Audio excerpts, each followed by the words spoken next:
Hi, good morning. My name is Snehar Shah. I'm the CEO at IX Africa Data Centers, which is East Africa's largest hyperscale-ready and carrier-neutral data center. It's an honor to be asked by CIO Africa to talk about the future of data centers and the trends that we expect going forward.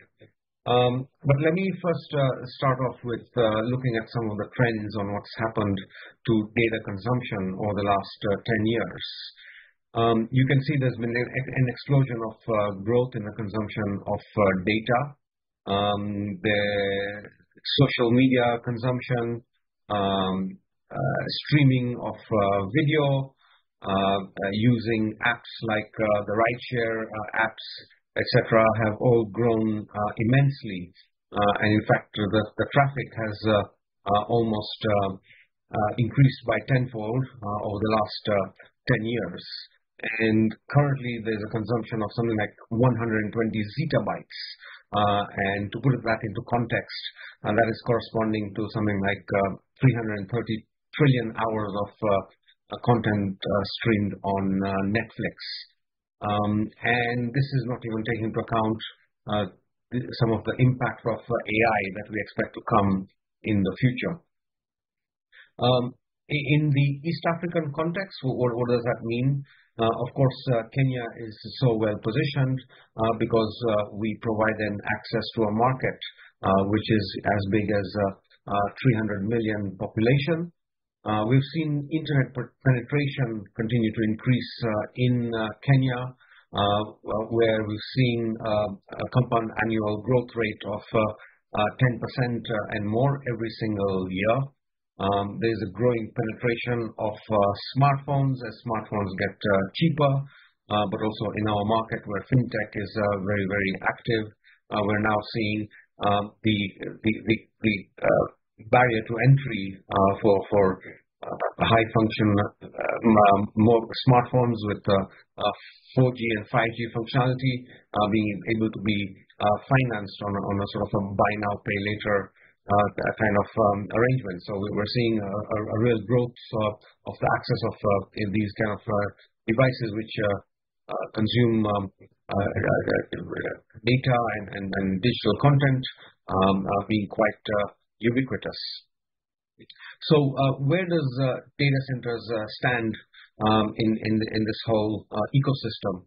So you can see that data centers actually core to connecting where the internet is coming from. Of course, Kenya is well connected to many of the submarine landing stations, submarine cables, but also on the last mile, where we're seeing 4G, 5G being rolled out across the nation, but also fiber is also getting to the consumers, of course, in the large cities, but in the rural areas, there is the provision of wireless internet using Wi-Fi type solutions, but also low orbit satellites are now also starting to penetrate, and data centers are the glue that connect the consumers to the internet, and of course the cloud as well. And having data centers locally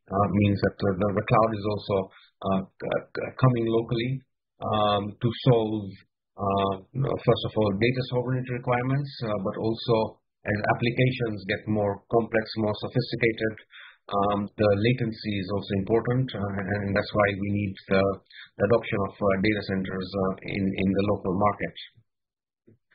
In terms of submarine cables, also the capacity has also grown really immensely, and if we look at Kenya as a country, we're some 7-8 years behind where South Africa was, and in terms of the traffic levels that we're seeing today in Kenya is where South Africa was a few years ago. So one can imagine what the future holds, and we are quickly closing the gap and then we'll see an acceleration and maybe even at some point overtake where a market like South Africa is in terms of the traffic that is passing through the submarine cables and through the users in the country.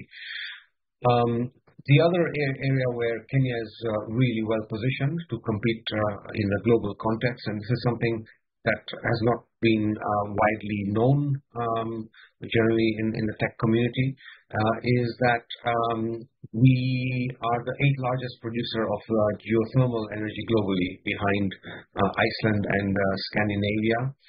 We have as much as 92% of our energy which is generated from renewable sources.